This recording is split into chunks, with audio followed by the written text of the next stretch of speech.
Minsan yung mga inaapi natin, sila pa yung nakakatulong sa atin. Minsan yung mga nilalait natin at kinukumpara natin sa ibang tao, sila pa yung nakakatulong sa atin. Sila pa yung sumusunod somehow sa utos ng Panginoon. Pag nabuntis, sasaktan. Palalayasin, itatapon.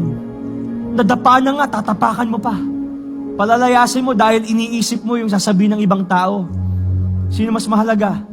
Yung ibang tao, yung sinasabi nila, o yung anak mo? O yung pamilya natin? Siniisip pa natin yung chismis kaysa tulungan makaawa ng pamilya nating nadapa.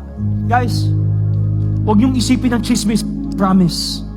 After 1 week, wala na yung chismis na yan. Bakit? Kapag may nabuntis sa pamilya nyo, pinagchismisan kayo, 1 week, wala na yan. Bakit? For sure, sa barangay nyo may buntis na naman. Yun ang pag-uusapan nila. Ang trabahuin natin, ang pag-isipan natin, paano matutulungan ang taong nadapa. Minsan nadapa na nga tinapakan mo pa. Double jeopardy. Kaya ayaw pumasok ng mga anak sa bahay. Bakit?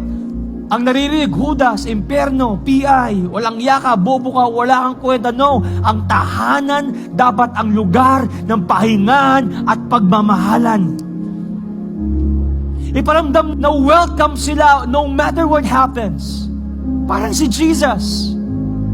Tinanggap ang lahat at hindi tumigil sa pagtanggap.